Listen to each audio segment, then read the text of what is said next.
아마 중학교 때로 기억하고 있는데요. 큰바위 얼굴이라고 하는 단편 소설이 우리 국어국교서에 실려 있었습니다. 근데 제가 그 내용을 그때 어렸을 때 그 내용을 읽으면서 참 아름다운 내용이다 이런 생각을 가지고 있었습니다. 아마 여러분들도 다 아시는 내용일 겁니다. 저 사진에 나오는 것처럼 나다니엘 호슨이라고 하는 분이 쓰신 단편 소설인데요. 여기에 나오는 주인공은 저기 나오는 형제가 어니스트라고 불려지고 있죠. 근데 그 어니스트는 어렸을 적부터 앞산 그 바위산에 저렇게 사람의 인자한 사람의 모습을 한 그 내려오는 전설이 있었던 것 같아요. 그러니까 어머니께서 하루는 이 어린 어니스트에게 말을 하죠. 이 마을 출신 중에서 저 큰 바위 얼굴을 닮은 사람 위대한 인물이 나타나서 우리를 새롭게 할 것이다 라는 얘기를 들려주었습니다. 그때부터 이 어니스트는 저기에 나타난 저 사람을 늘 바라보면서 저런 사람이 나타났으면 좋겠다라는 그런 마음으로 삶을 살아가게 되죠. 혹시 이 사람이 아닐까? 늘 살피고 있었는데요. 세월이 많이 지나면서 큰 부자를 만나게 됐어요. 돈 많은 부자를 만나면서 이분이 이분 같다 이런 생각을 했는데 이 사람이 국어를 하는 사람들한테 대하는 그 모습을 보니까 아닌 거예요. 그래서 실망을 하게 되죠. 두 번째는 누구를 만나게 되죠? 싸움을 잘하는 장군을 만나게 돼요. 이 사람이 저 큰 바위 얼굴 같은 사람이 아닐까라고 생각을 해봤는데 그 사람을 볼 때마다 강함도 느껴지고 대단한 것처럼 느껴지기도 했지만 그에게는 인자가 없고 또 지혜가 없은 것을 보면서 이분도 아닌가 보다라는 것을 갖게 되죠. 세 번째로 누굴 만나죠? 말 잘하는 정치인을 만나게 돼요. 말은 뻔지르르하게 잘하는데 아무것도 아닌 거예요. 그래서 또 실망을 하게 되죠. 네 번째 사람을 만나게 돼요. 시인을 만나게 되는데 그 시인은 너무너무 아름다운 글로 인생을 표현해내고 하는 것을 보면서 이분 같다라고 생각이 들었어요.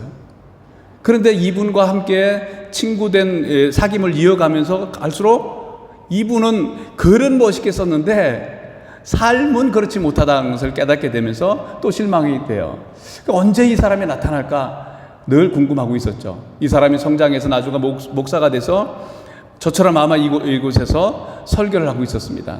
그때 그 시인은 친구니까 이곳에 와서 청중으로 회중 가운데 앉아서 말씀을 듣고 있었습니다. 그런데 이 시인이 말씀을 듣고 있는데 이 말은 평범한 말이 아니구나 하는 것을 깨닫게 되죠. 그러면서 저 큰 바위 얼굴에 나타냈던 그 사람이 이 생명력 있는 말을 전달하고 있는 저 사람과 같다라는 것을 깨닫게 돼요. 그래서 소리를 쳤어요. 여보시오, 큰 바위 얼굴은 바로 어니스트입니다 라고 소리치게 되죠. 그렇지만 어니스트는 자기보다 더 위대한 사람이 나타나기를 늘 기대했다라고 하는 내용을 갖게 스토리가 전개되고 있습니다. 이 어렸을 때 우리가 읽었던 내용인데 우리가 생각하면 아주 교훈적인 내용들이 참 많다라고 하는 것들을 가지게 됩니다. 지난주에 아가서 5장을 살펴보았어요. 아가서 5장 안에는 큰 터널을 통과하는 것처럼 어려움의 시련들이 닥쳐서 어려움에 계속해서 하나님의 임재도 없고 그런 가운데 동료들 안에서 핍박과 고난을 당하고 있는 성도의 모습을 보게 돼요. 너무 힘든 시간들이죠. 이런 시간이. 왜 하나님이 이런 시간을 우리에게 허락하실까? 지난주에 엎친 데 겹친다라고 하는 단어를 했는데 나도 좀 아팠으면 좀 아내가 좀 건강해야 되는데 또 엎친 데 덮친 격으로 아내까지 이렇게 되니까 마음이 쉽지 않더라고요. 하나님이 이거 왜 이런 시련이 있습니까? 라는 뜻으로 가지고 있었습니다. 근데 대부분 다 제가 이제 6학년이 됐잖아요. 6학년이 되다 보면 이런저런 곳에서 문제가 생기게 마련이에요. 일상적일 수도 있어요.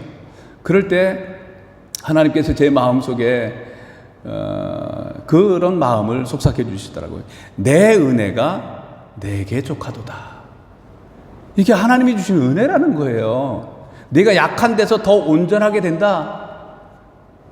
남은 삶은 너를 향한 나의 부르심을 향해서 계속해서 달려갔으면 좋겠다. 육체는 비록 약해지고 육체는 비록 연약해진다 할지라도 내 속사람은 날마다 새로워지고 하나님의 부르심을 향해서 계속해서 달려가야 된다. 이것 때문에 하나님의 부르심을 등한히 할 수는 없는 거 아닙니까? 그러니까 때로는 우리가 연약함도 당할 수 있고 또 아픔도 당할 수 있습니다. 그렇지만 하나님이 주시는 이 영광의 상을 위해서 끝까지 달려가는 마음은 필요하겠다라고 생각이 들었습니다. 아마 지금 우리 교우 가운데서도 성도들 가운데서도 저 이상으로 또 고난을 당하고 계신 분들도 계세요. 이런저런 문제를 가지고 계신 분들 계세요. 어둠의 터널을 통과할 때 나만을 바라보라는 거예요. 주님을 바라보면 터널을 통과하게 돼 있습니다. 그게 인생이에요. 광야에서 하나님을 찬송하십시오. 오늘 아가서 6장 말씀은 마치 푸른 초장 잔잔한 물가 가운데서 주님이 그 어둠의 그늘을 통과하고 난 어둠의 터널을 통과하고 난 그 성도를 어마어마하게 축복해주고 칭찬해주고 있는 모습으로 나오고 있습니다. 저도 이 아가서 6장 10절의 말씀을 늘 사모합니다. 아침빛같이 뚜렷하고 달같이 아름답고 그리고 해같이 맑고 기치를 벌린 어미한 군대 같은 당당한 사람이 여자가 누구인가? 주님, 나도 이렇게 아름답고 뚜렷하고 맑고 그리고 강한 하나님의 사람으로 살고 싶습니다. 그래서 주님께로부터 칭찬받는 삶을 살고 싶습니다. 사람들의 칭찬이요 달콤하긴 해요. 또 우리는 다 형제들의 그 가족들의 칭찬과 격려를 먹고 살아야 돼요. 칭찬 많이 하십시오. 다 힘들어요. 남편과 아내 그리고 자녀들 너 힘들지? 하고 칭찬해주고 격려가 필요한 겁니다. 서로 사랑 안에서 격려하고 칭찬해 줍니다. 그렇지만 사람의 칭찬에만 목말라 하지 마십시오. 어거스틴이 한 말이 있습니다. 하나님의 사람은 하나님으로부터 오는 칭찬을 기대해야 된다라고 말씀했습니다. 하나님의 칭찬. 그래 아들아, 네가 어렵지? 그렇지만 나는 너를 사랑한다. 세상 사람 아무도 너를 인정해 주 안 해도 괜찮다. 너는 나의 종이라고 나는 인정해 준다. 그 말이면 족한 거 아닙니까? 때로는 길 가다 보면 오해하는 일들이 너무 많아요. 야, 어떻게 이렇게 오해할 수 있을까? 또 오해를 일으킬 때 날르는 사람들이 있어요. 오해가 있고 아니면 어떤 부분에 대해서 그 얘기를 들으면 일단 마음을 멈춰야 됩니다. 하나님께서 정말 뭐라고 하시는지 이걸 봐야 돼요. 우리가 어떤 공격이나 어떤 오해를 받을 때 변호하려고 하지 마십시오. 언제나 주님을 바라보면서 주님이 하신다. 주님이 해결하신다. 이 믿음을 가지고 주님을 바라보면 하나님께서 함께 해주신 것을 경험하게 될 줄로 믿습니다. 아가서 6장에 나오는 말씀이 마치 시편 23편의 그 성도 같아요. 여호와는 나의 목자에 이어서 내게 부족한 것이 없습니다. 그가 나를 푸른 풀밭에 잔잔한 물가로 인도하십니다. 그런데 그렇게 하나님의 풍성하신 것을 경험하고 있는 그 가운데에서도 환경은 광야의 식탁을 경험하고 있는 거예요. 원수들이 나를 진치고 있어요. 그래서 내게는 아무것도 공급이 안 될 것 같아요. 그런데 하나님께서 원수들 앞에서 먹을 것을 공급해 주신대요. 사망의 음침한 골짜기를 겪고 있습니다. 아니, 하나님의 사람인데 왜 사망의 음침한 길을 걸어가야 됩니까? 그렇지만 하나님이 내가 너와 함께 한다라고 말씀하시면서 그 길을 인도해 주시는 거예요. 시편 23편은 우리 모두가 다 사랑하는 시편입니다. 근데 이것이 환경이 좋을 때 써진 겁니까? 아니요, 광야의 쫓김 가운데 자기를 죽이려고 하는 원수가 있는 가운데서도, 그렇지만 그 광야에서 주님을 바라보며 주님을 기대할 때 내 평생의 주의 선하심과 인자하심이 정녕 나를 따르니니 내가 영원히 여호와의 집에 거하리로다. 내일에 대한 희망도 있습니다. 오늘 주님이 함께 하신 은혜도 있습니다. 하나님이 나를 공급해 주시고 인정해 주신 것이 있습니다. 그것이 족한 겁니다. 하나님 감사합니다. 나는 오늘 비록 하나님의 임재가 없는 것처럼 느껴지고 오늘 이런저런 어려움과 아픔이 있지만 나는 오늘도 주님을 바라봅니다. 그러게 나면 이 길을 통과하고 났을 때 오늘 6장 앞부분 뒷부분 할 것 없이 전체가 다 하나님이 통과하고 난 이후에 성장통을 경험하고 난 이후에 그래 아들아, 그래 하나님의 내가 사랑하는 이 교회야, 성도야, 너 잘 싸웠다, 너는 이렇게 아름다운 존재이구나라고 축복해 주는 내용으로 나오고 있는 모습을 보게 됩니다. 앞장 6장 2절에서는 계속해서 여인들이 와서 말하죠. 네가 그렇게 주님을 찾고 있는데 우리가 좀 도와줄까? 라고 물어요. 그러니까 그럴 필요 없다. 나는 이미 주님이 찾아오셔서 나의 동산에, 주님의 동산에서 나는 풍성하게 하나님의 사랑을 누리고 있단다. 그분이 와서 그 양떼 가운데서 그 평온한 그 광야 가운데서 백합화를 여기 꺾는다고 표현되어 있지만 이렇게 움켜진다라는 뜻을 가지고 있는 거예요. 원어적으로 보면 그 말은 그 백합화의 향기를 맡으시면서 양들을 먹이시고 있는 그 모습을 표현해 주고 있는 거예요. 앞장에서는 비록 어렵고 힘든 시간이었는데 이제 이 다음 장에서는 하나님이 주신 목자가 인도하시면서 푸른 초장에서 하나님이 공급하시고 이끄시고 축복해 주신, 그래서 하나님의 풍성한 것을 경험하고 있는 모습을 보게 됩니다. 그리고 나서 나는 하나님께 속했습니다. 나는 그에게 속했고 그는 내게 속했습니다. 주님과 하나 돼서 기쁨으로 노래하고 있는 모습을 보게 됩니다. 그리고 났을 때 하나님께서 이제 4절 말씀에 보면 이렇게 칭찬을 해주세요. 어려운 길을 통과하고 난 그 성도를, 자 4절 같이 읽습니다. 시작. 내 사랑아, 너는 디르사같이 어여쁘고 예루살렘같이 곱고 깃발을 세운 군대같이 당당하구나. 내 사랑아, 그 말 한마디면 족하지 않습니까? 너는 내 사랑하는 아들이다. 내가 너를 기뻐한다. 너는 디르사같이 어여쁘다. 이 디르사라고 하는 도시가 있는데요, 그것은 북쪽에서 가장 아름다운 도시입니다. 이 도시는 여로보암 때 이곳이 수도가 됐었어요. 아름다운 그 도시처럼 너는 참 어여쁘고 아름다운 존재한다. 자녀를 볼 때 부모님의 그 시선처럼 너무너무 아름다운 그런 존재로 보여지는 거죠. 그리고 두 번째는 예루살렘같이 곱다. 이 곱다라고 하는 말이 참 아름다운 것 같아요. 예루살렘을 방문해 보신 분들은 이 말을 이해할 수가 있을 겁니다. 저는 여러 번 예루살렘을 방문했습니다. 여러 도시들을 가봤어요. 파리도 가봤고 두바이도 가봤어요.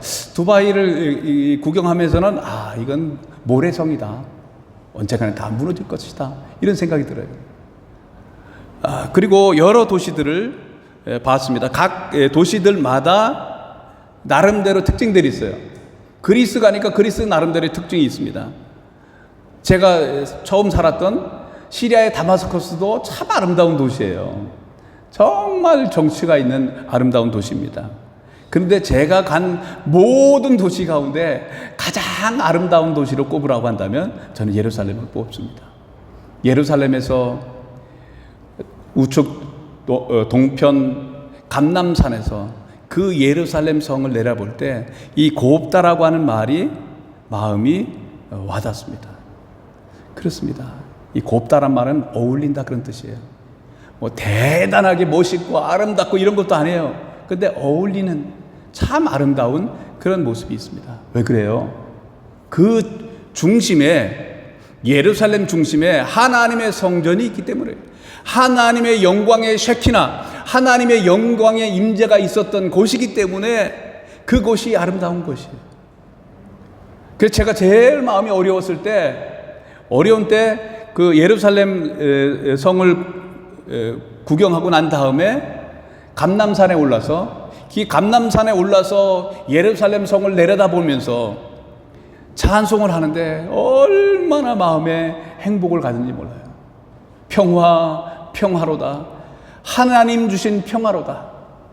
때로는 내 마음속에 외롭고 힘들고 사람이 이해하지 못하는 일들이 있지만 하늘로부터 주시는 그 은혜와 평강이 내 마음속을 밀어주시는데 그동안에 쌓였던 이 마음속의 감정들이 다 흩어지면서 사라지면서 하나님의 예루살렘 평강의 도시, 하나님의 평강이 제 마음을 점령한 것을 경험했기 때문에 그 예루살렘이 더 의미가 있었던 것 같습니다. 어쨌든 예루살렘처럼 곱다, 참 어울린다, 저 사람은 하나님의 사람이야, 참 예수님 안에서 참 아름다운 사람이야, 그런 말을 듣는 성도가 됐으면 얼마나 좋을까요? 그리고 깃발을 세운 군대같이 당당한 사람, 당당하구나, 아름답기도 하고 참 곱기도 한데 그것만이 아니에요. 왜? 군사 같은 강인함과 당당함이 있는 거예요.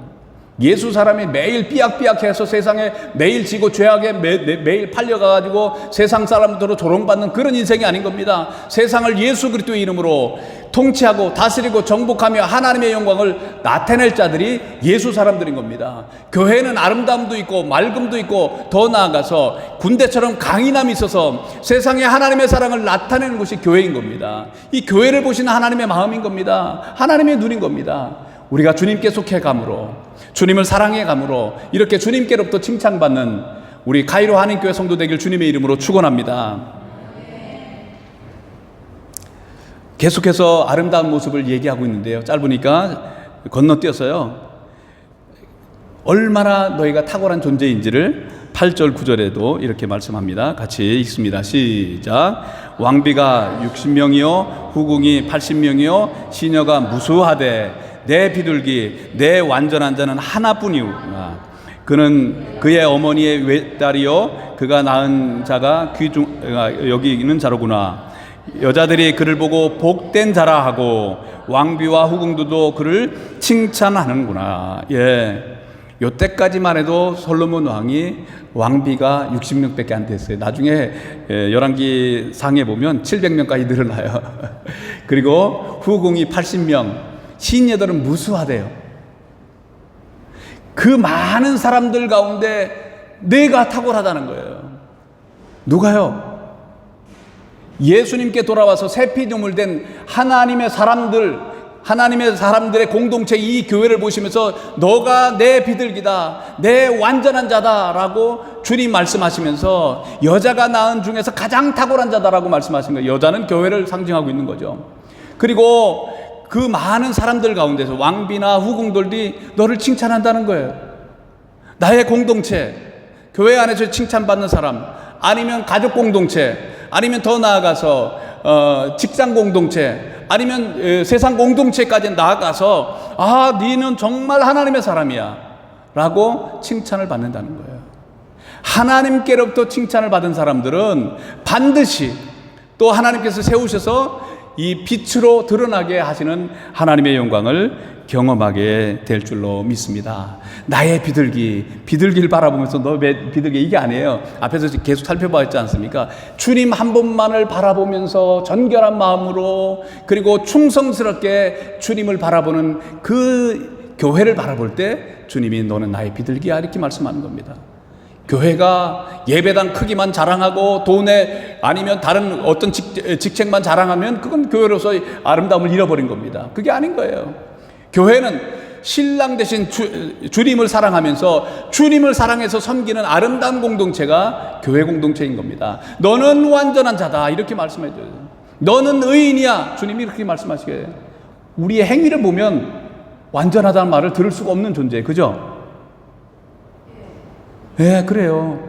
그런데 주님은 우리를 갖다 너는 예수님을 믿는 우리를 갖다 의인이다 이렇게 말씀해 주세요. 뭐라 해요? 의인이 왔어요. 의인이 나타났네요. 의인이 형제님. 그래서 성경에서 말하는 의인은 행위가 아니라 본성을 말하는 거예요. 다시 말하면 우리가 거듭날 때 예수 그리스도로 말미암아 주어진 하나님의 본성, 이 영원한 생명, 그래서 예수님을 믿을 때 우리는 이제 새롭게 새로운 피조물로 거듭난 그 사람을 보시면서 너는 예수님 안에서 의인이다 라고 말씀해 주시는 거예요. 만약에 우리 행위를 가지고 하나님 앞에 천국 가는 것으로 그 잣대를 들여야 된다면 천국 갈 사람 아무도 없습니다. 하나님 앞에서 요만큼의 잘못이 없는 사람이 있습니까? 요만큼만 있어 천국에 못 가는 거예요. 그럼 천국 갈 사람 아무도 없어요. 그런데 놀라운 것은 하나님의 임재 앞에 당당하게 설 수 있도록 열등감 없이 하나님의 주신 은혜 가운데서 바르게 행동할 수 있는 은혜가 우리에게 있는 거예요. 예수 믿음으로 말미암아 좋은 것을 선택할 수 있는 은혜가 우리에게 있는 겁니다. 로마서 3장 24절 읽습니다. 시작. 그리스도 예수 안에 있는 구속을 통하여 은혜로 값없이 의롭게 될 것이다. 아니에요. 되었습니다라고 말했습니다. 우린 예수님을 믿을 때 하나님께서는 의롭다라고 칭해 주시고, 그리고 너는 의인이다 주님이 이렇게 말씀해 주시는 거예요. 예수님 안에서 거듭났다는 것을 표현해 주고 있는 거예요. 예수 그리스도의 의에 속해 있는 거예요. 예수님은 조금의 죄도 없는 하나님이세요. 근데 그 주님이 우리 안에 들어오시고 우린 주님 안에 거하는, 주님과 의로우신 주님과 연합을 이루었기 때문에 이제 의의 가지인 겁니다. 그렇기 때문에 의의 열매를 맺는 거예요. 열매 맺는 건 의의 열매는 두 번째고요. 그래서 날마다 하나님 보시기에 이렇게 의인이다 라고 주님이 불러주신다면 우리는 얼마나 큰 칭찬과 영광이 있는지 모르겠습니다. 자, 마지막 10절입니다. 시작. 아침빛같이 뚜렷하고 달같이 아름답고 해같이 맑고 깃발을 세운 군대같이 당당한 여자가 누구인가?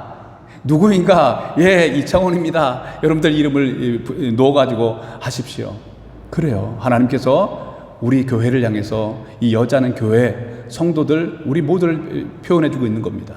다시 한번 그런 마음을 담아서 나도 주님 이런 사람 되고 싶습니다. 같이 읽겠습니다. 시작. 아침빛같이 뚜렷하고 달같이 아름답고 해같이 맑고 깃발을 세운 군대같이 당당한 장원이는 누구인가?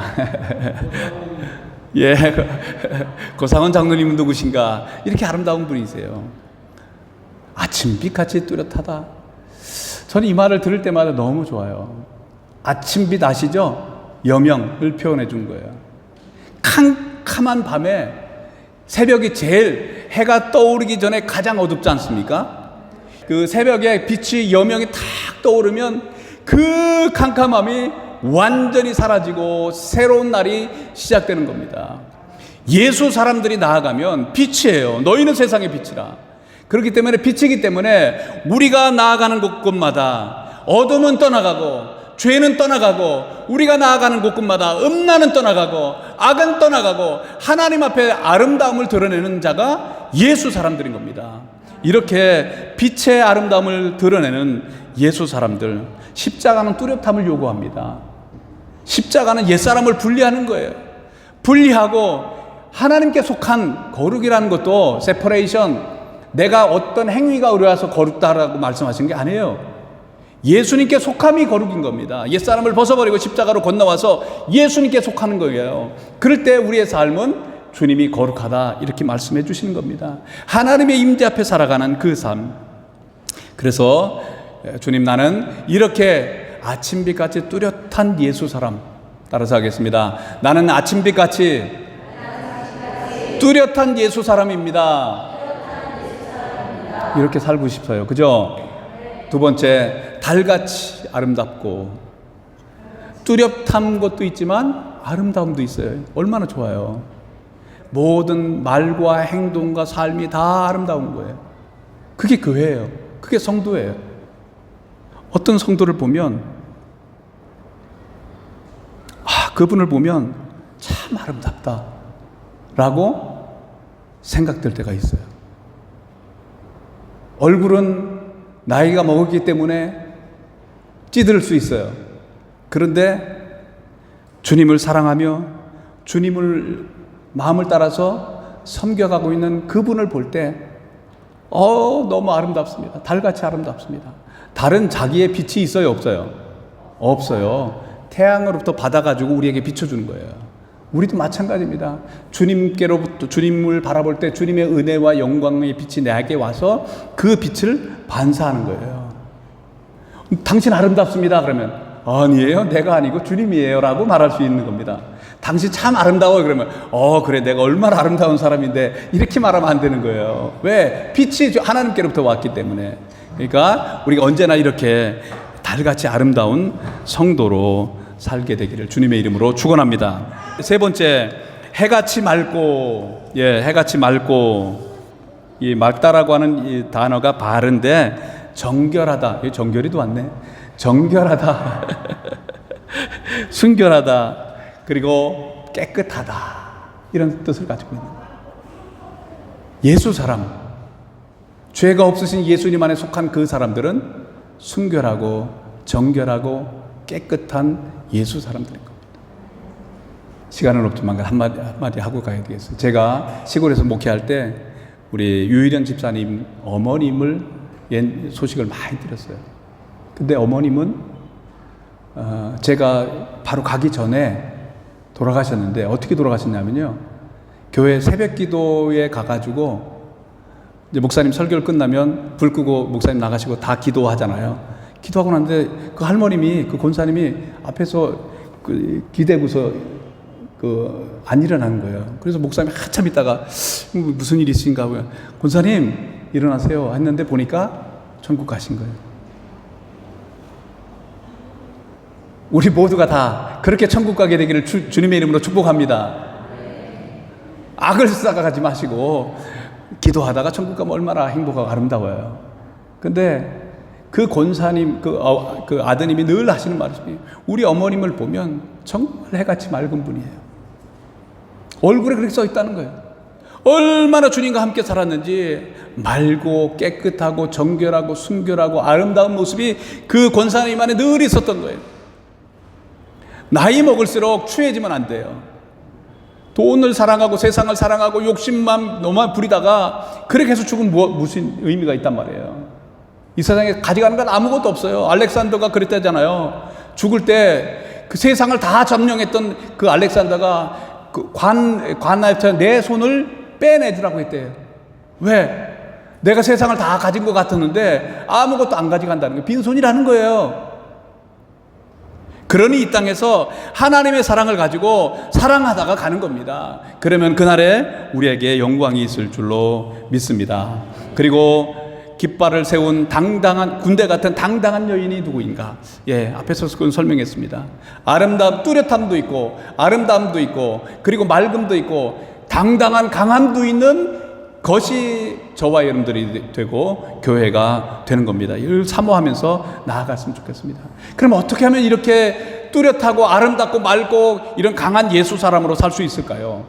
성경 구절 두 구절만 말씀만 하고 설명을 안 할 거니까 잘 적용하십시오. 로마서 12장 2절 시작. 너희는 이 세대를 본받지 말고 오직 마음을 새롭게 함으로 변화를 받아 하나님의 선하시고 기뻐하시고 온전하신 뜻이 무엇인지 분별하도록 하라.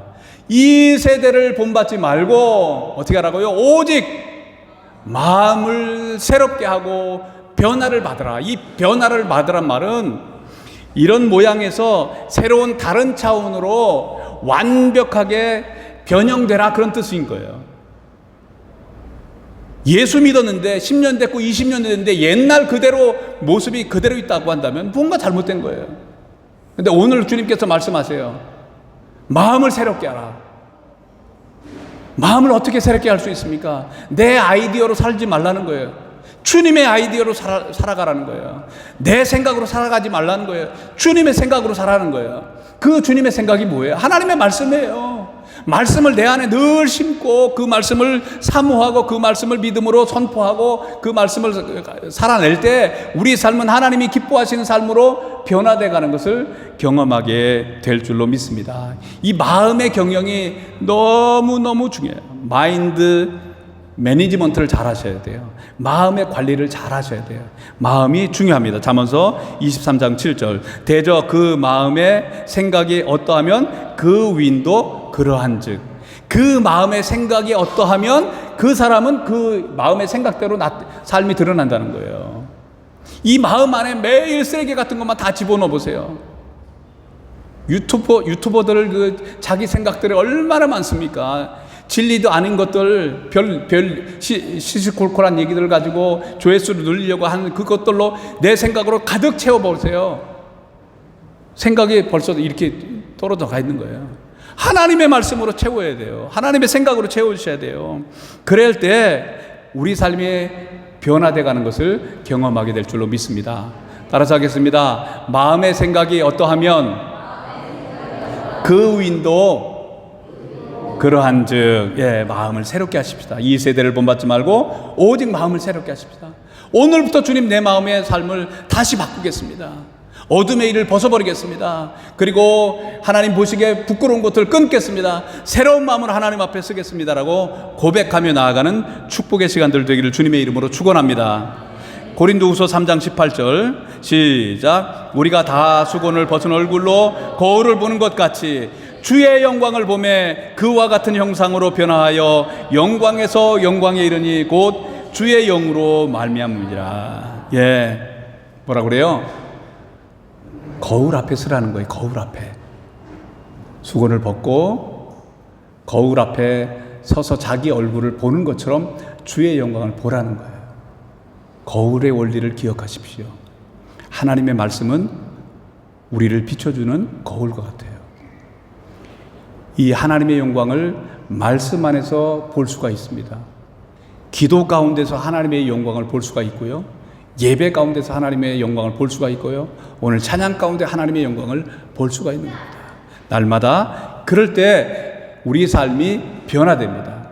변화돼서 영광스러운 아침빛같이 뚜렷하고 달같이 아름답고 해같이 맑고 당당한 예수 사람으로 살아가게 될 줄로 믿습니다. 이런 예수 사람들 되기를 주님의 이름으로 축원합니다.